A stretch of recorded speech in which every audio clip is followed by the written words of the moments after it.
The champagne had barely touched Vanessa Northcott's lips when she saw him, a man in a salt-whitened canvas jacket, standing near the stern rail as if he had every right to be there, one hand resting flat against the teak, the way another man might rest a hand on a sleeping animal. Why would a shipping captain of 11 years risk his own position to contradict his employer in front of her guests over a man in a dockhand's jacket? That question would not have occurred to anyone on the Windermere's aft deck that afternoon, least of all to Vanessa, who set her glass down with the particular precision of a woman accustomed to being obeyed before she finished speaking. "I'm sorry," she said, to the man, and not quite to him, the way people speak to waiters they intend to forget. "This is a private event. Whoever let you wander into the wrong photograph, you'll want to find your way back to it." A ripple of laughter went through the dozen guests arranged along the rail in white linen, the kind of laughter that costs nothing and means less. Someone's champagne flute caught the 4 o'clock light. The man did not flinch, did not redden, did not do any of the things people do when they've been caught somewhere they shouldn't be. He simply looked at Vanessa the way he'd been looking at the rail a moment before, steady, unhurried, faintly diagnostic, and said nothing at all, which unsettled her more than an argument would have. It was Captain Oliver Chandler who moved first, crossing the deck in 4 long strides, close enough that his voice didn't need to rise to cut through the laughter. "Ms. Northcott," he said her name, the way a man says a warning. "That's Grant Ellison. He owns the marina your boat is tied to, has for 11 years. The laughter did not so much stop as fall out of the air, the way a gull drops when it's been shot and nobody heard the report. Vanessa's smile held for a second too long, the muscles doing their job after the reason for them had already left. Somewhere behind her, a guest's champagne caught in her throat in something that wasn't quite a cough. "He owns," Vanessa began, and stopped, because she had never in her life had to finish that sentence before, and something in Chandler's face told her she wasn't going to enjoy finishing it now. Grant Ellison said only, "Ma'am," touched 2 fingers briefly to the brim of a cap he wasn't wearing, an old habit from a life nobody on that deck knew he'd once had, and turned to go, unhurried, as if he'd simply finished checking something and found it in order, which, in a sense, he had. If you've ever been underestimated by someone who never bothered to ask your name, stay through to the end. Because the story of what Grant Ellison was doing on that boat in the first place, and why Northcott Maritime Holdings had spent 11 years paying dock fees to a man whose name its owner had never once learned, was only beginning, and it went a great deal further than a rusted strut and a wounded afternoon.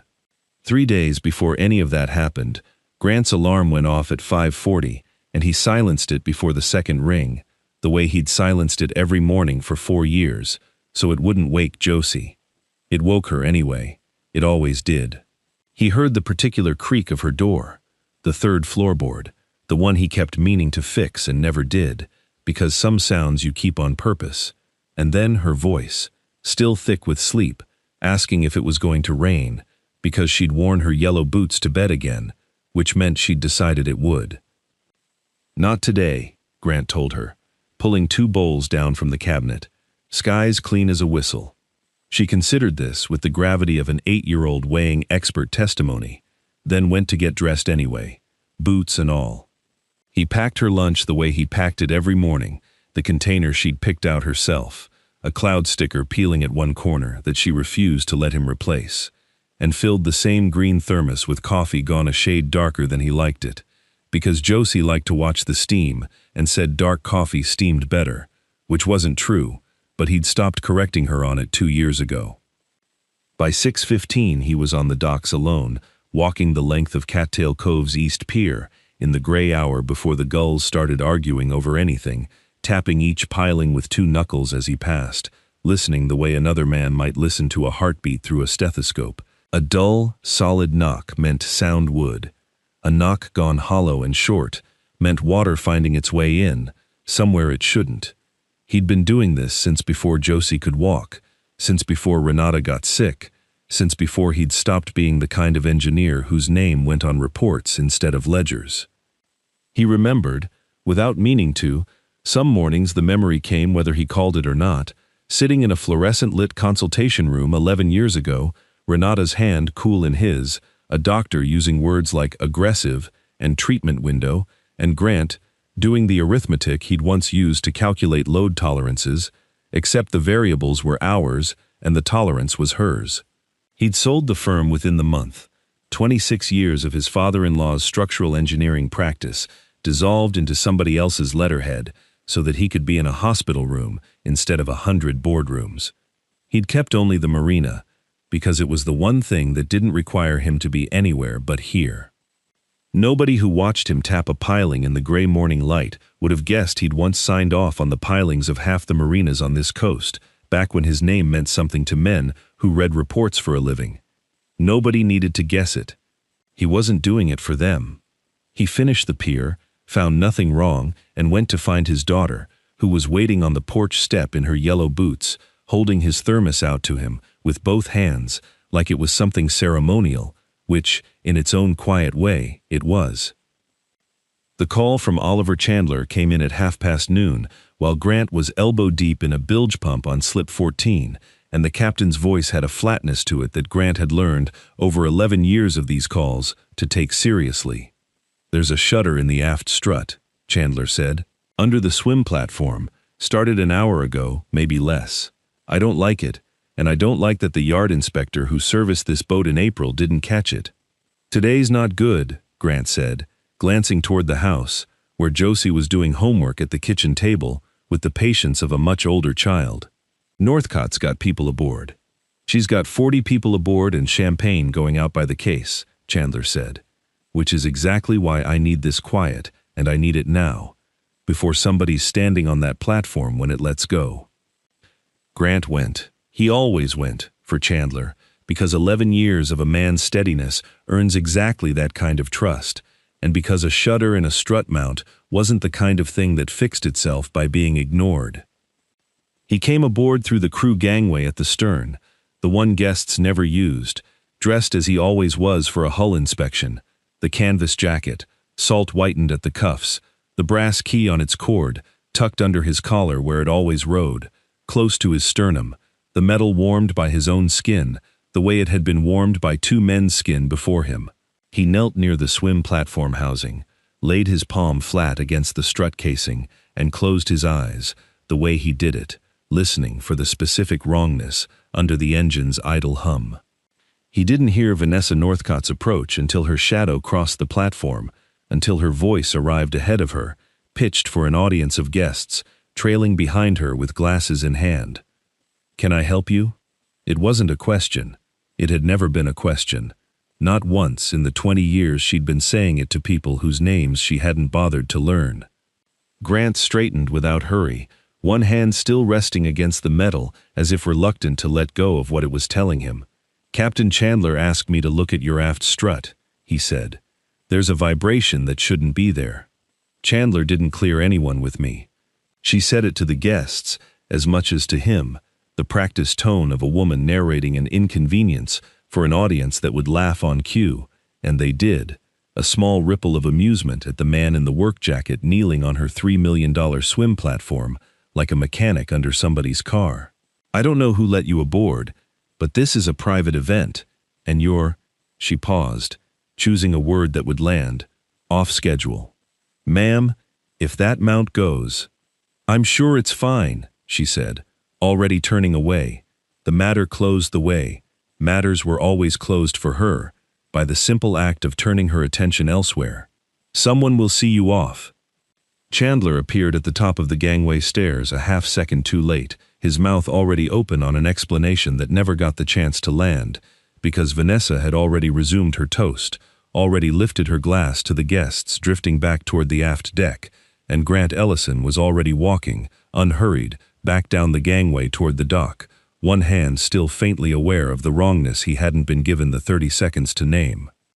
He didn't argue. He never argued. He simply went and stood on his own dock, in the shade of his own harbor master's shed, and waited, because a problem he'd diagnosed didn't stop being a problem just because somebody had told him to leave. From the dock, the Windermere looked, to any ordinary eye, like exactly what she was built to look like. White and gleaming, 110 feet of varnished teak and polished stainless, riding the tide with the unbothered calm of something that had never once had to justify its own existence.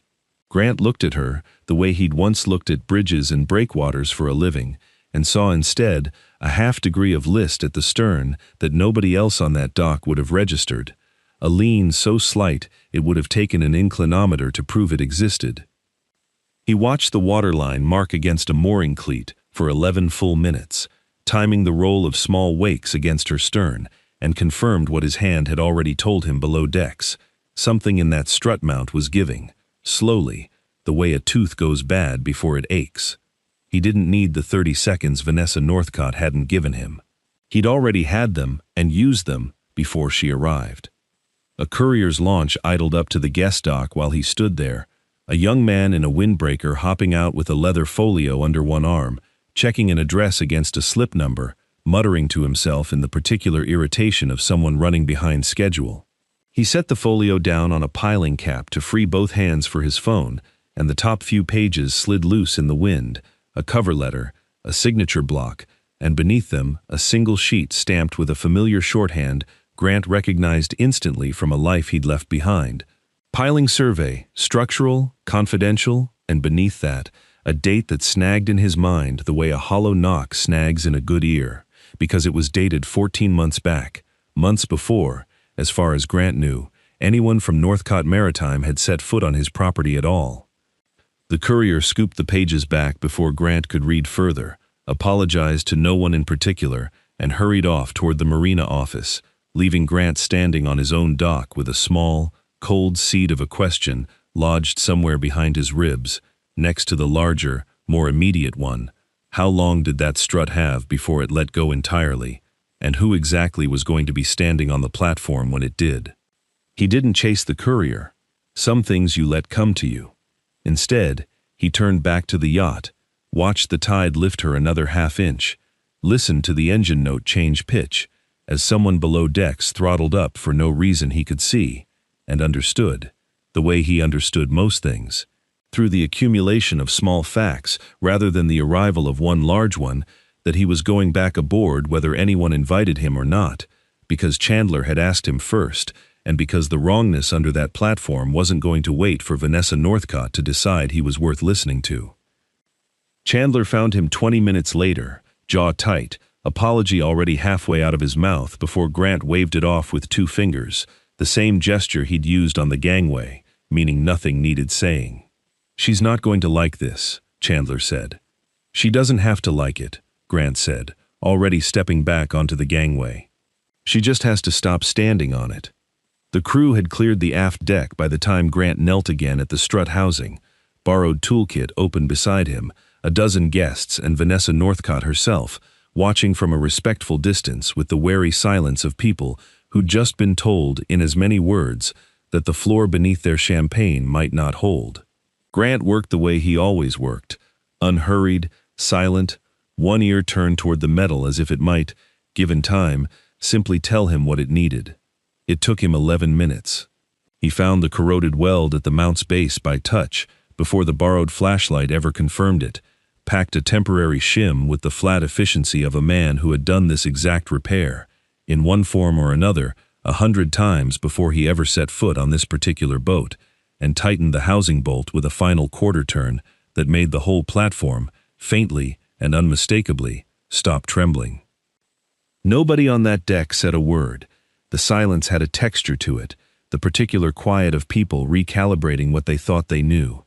Vanessa broke it first, arms crossed, voice quieter now than it had been an hour ago. "Who trained you?" "Nobody you'd know," Grant said, wiping his hands on a rag, not unkindly, simply factually, the way he answered most questions. It was Chandler who stepped forward then, and said the thing he'd been holding since the gangway, loud enough for the whole deck to hear, plain enough that nobody could mistake it for flattery. "Ms. Northcott, Grant Ellison owns Cattail Cove Marina, outright, has for 11 years, since before you inherited this company. Northcott Maritime has paid this man docking fees every month for over a decade, and in all that time, nobody in your office ever thought to learn his name." The 40 guests who had laughed an hour earlier did not laugh now. One of them, a woman in a wide hat, looked down at her champagne as if she'd suddenly noticed it was flat. Vanessa's expression didn't crumble so much as still, the practiced composure of a woman used to controlling a room, finding, for the first time in longer than she could remember, that the room had already moved past her. "That's not possible," she said, but it came out smaller than she meant it to. "The Marina's under review. There's an appraisal." "There's a man standing in front of you," Chandler said, "who just saved you from a very public, very expensive accident. On a boat, he could have let you find out about the hard way. I'd start there." Grant said nothing to that. He simply closed the toolkit, straightened, and looked at Vanessa the way he'd looked at her from the beginning, not with anger, not with the satisfaction of a man finally vindicated, but with the same patient, diagnostic stillness he gave a corroded weld, as if she, too, were something whose real condition hadn't yet been properly read. "Ma'am," he said again, and this time he didn't leave. He waited, because the question hanging over that deck, why a company desperate enough to send falsified surveys 14 months ahead of any real inspection would also be the company most in need of the man it had just insulted, was only just beginning to surface, and some part of him already understood he wasn't finished here yet. The envelope came 6 days later, care of a courier who at least knocked properly this time, addressed to Grant Ellison, owner, Cattail Cove Marina, in the kind of embossed letterhead that costs money to print and means to communicate exactly that. Inside was an offer, $210,000, all cash, for a marina that occupied 4 acres of New England waterfront and had operated at a modest but honest profit for 11 straight years. An offer that made sense only if you believed the accompanying appraisal, which Grant read twice at his kitchen table after Josie had gone to bed, the cloud sticker lunch container washed and drying in the rack behind him. The appraisal cited advanced structural deterioration in 11 of the marina's 42 primary pilings, concentrated, it claimed, along the East Pier, the same pier Grant walked every morning at 6:15, knuckles against wood, listening for exactly the kind of hollow knock this report described. He hadn't heard one. Not that week, not that year, not in longer than that. He went out at first light and tapped every piling on the East Pier again anyway, twice each, the way you double-check a pulse you already trusted, and found what he expected to find. Sound wood, dense and solid under his knuckles. None of the give-a-rotted piling telegraphs, even before the visible signs show. Whoever had written that appraisal had either never come to Cattail Cove at all, or had come and lied about what they found. The date on the report caught him the way it had caught him on the dock a week before, snagging like a burr, filed 14 months ago. 14 months before Northcott Maritime, by any account Grant had sent so much as a single inspector to his property. He sat with that fact a long while, coffee gone cold, the marina dark and quiet outside his window, and did the kind of careful arithmetic he used to do for a living, back when his signature meant something on a different kind of document. The confirmation came 3 days later, and it came by accident. A different courier, new, unfamiliar with the route, delivered a second envelope meant for the marina's insurance broker 2 doors down, and Grant, seeing his own name misprinted on the label, opened it before he registered the mistake. Inside was a closing schedule, sale and transfer of Cattail Cove Marina, contingent on ownership signature, closing date set 9 days out, timed. He read it 3 times to be sure he wasn't inventing the coincidence. To fall 2 full weeks before the marina's annual insurance renewal inspection, the one independent survey nobody at Northcott Maritime could falsify, because nobody at Northcott Maritime would be the one conducting it.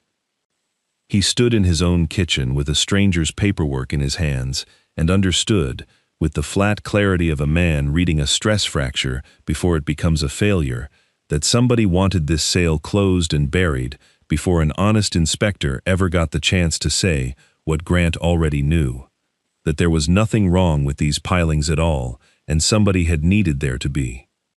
He thought of Vanessa Northcott's face on the aft deck, the stillness that had come over it when Chandler said his name, and found, to his own mild surprise, that he didn't think she'd written this, She hadn't looked at him like a woman protecting a lie. She'd looked like a woman discovering the floor wasn't where she'd left it. Which meant, if he was right, that whoever had drafted this appraisal had done it under her authority, without troubling to inform her at all. And that thought worried him considerably more than the money ever could.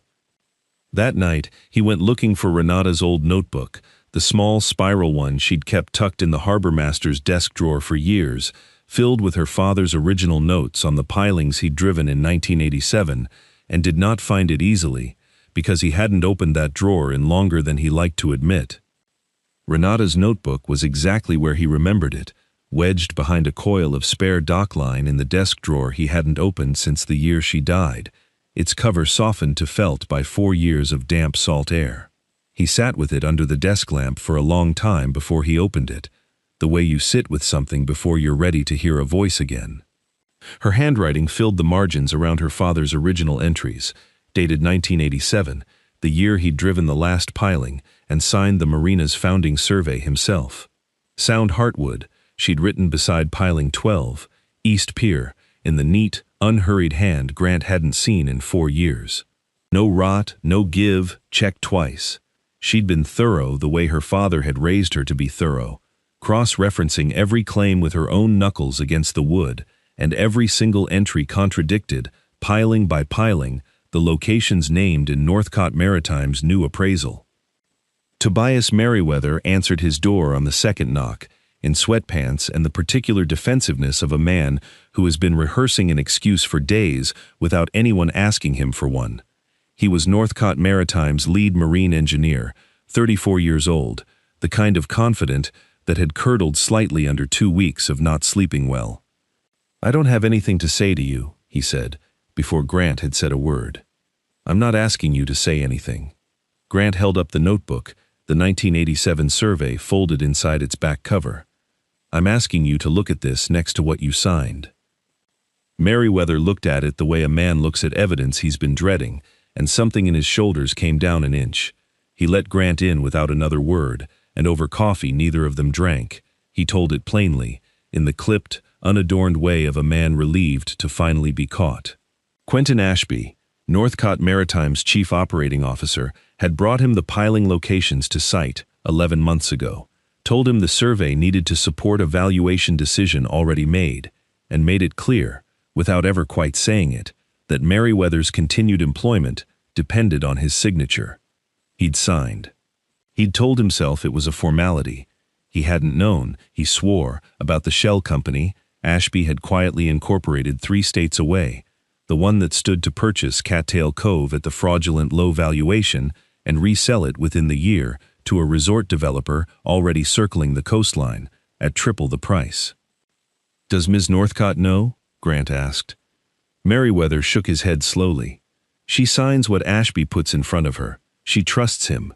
She's never once asked to see the underlying data. Why would she? He's run that division for 9 years." Grant sat with that a long moment, Renata's notebook open on the table between them, her father's steady 1987 hand beside her own, both of them right about the wood, and understood that the fraud ran 1 layer deeper than the woman who'd humiliated him on her own deck. Vanessa Northcott had signed her own name to a crime she didn't know existed, and somebody was going to have to be the one to show her. The board convened 9 days after the incident on the Windermere, in a room on the 14th floor, with a view of the harbor Grant had spent his whole life learning by touch instead of altitude, and he walked in wearing the same canvas jacket, salt-whitened at the cuffs, because he'd decided, somewhere over those 9 days, that he wasn't going to dress like someone he wasn't, for people who'd need to learn to see past a jacket eventually anyway. He laid 2 surveys side by side on the long table, her father's original from 1987, precise and sound, and the falsified appraisal filed 14 months ago. It cited rot locations circled in red, where they contradicted every verified entry in Renata's notebook. He didn't raise his voice once.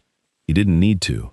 He walked the board through the dates, the signature block bearing Vanessa's authority without her review, the shell company registered in Quentin Ashby's brother-in-law's name, the resort developer already quietly approached. He let the paperwork carry the weight the way he'd always let good evidence carry itself, and the room, 40 floors above the water he'd spent his life listening to, went as still as the Windermere's deck had gone the day Chandler said his name. Ashby did not defend himself so much as fold, the particular collapse of a man who has spent a decade believing he'd never be checked. Security escorted him out within the hour, and the board would later call it a resignation, though everyone in that room understood what it actually was. Vanessa did not wait for the board to ask what she intended to do. She stood, and Grant watched her do something he hadn't expected from the woman on the deck. She looked directly at him, and did not look away. "I signed that appraisal," she said, without reading it. "I built a company on my father's name, and let a man I trusted make every decision I should have made myself, and the first time an honest person tried to warn me, I had him removed from my own boat. I don't have a version of this where I come out looking better by explaining it. I was wrong, Mr. Ellison. Plainly and completely wrong, and I'm sorry." The room did not applaud. It simply held still, the way rooms do when something true has finally been said in them. She offered him, afterward, in the quiet that followed, a settlement, an amount large enough to erase the insult several times over. Grant declined it, the way he declined most things offered to smooth over what should never have needed smoothing, and asked instead for something that cost the company considerably more and paid him nothing directly. An independent inspection fund, fully underwritten by Northcott Maritime, for small marinas up and down the coast, too modest to afford the kind of scrutiny that had nearly cost him his own. Vanessa agreed before he'd finished the sentence. "Renata wrote the pilings were sound," Grant said quietly, mostly to himself, closing the notebook over her father's handwriting and her own. She was right twice, once about the wood, once about who'd come looking for it. 3 months later, the brass plaque beside the harbor master's office had been repainted and rehung, reading only Ellison, Est, 1987, the Marina's docks resurfaced, and its books, for the first time in years, entirely its own. Vanessa Northcott arrived at dawn unannounced, in a car she'd driven herself, and stood at the edge of the East Pier, watching the tide come in over pilings she now understood, in a way no appraisal ever could have taught her, to have been sound all along. Grant found her there without surprise, the way he found most things, by simply noticing what was already true. He didn't ask why she'd come. Some questions answer themselves if you wait long enough. Josie came down the dock a moment later in her yellow boots, though the sky that morning was, in fact, clean as a whistle, carrying the green thermos out with both hands, the way she always had, setting it into her father's palm without a word, because some rituals don't need announcing to mean everything they mean. Vanessa watched the two of them the way she might once have watched a stranger wander into the wrong photograph, except now she understood exactly whose photograph it had always been. Some of the most important people in our lives never announce what they're worth. They just keep showing up.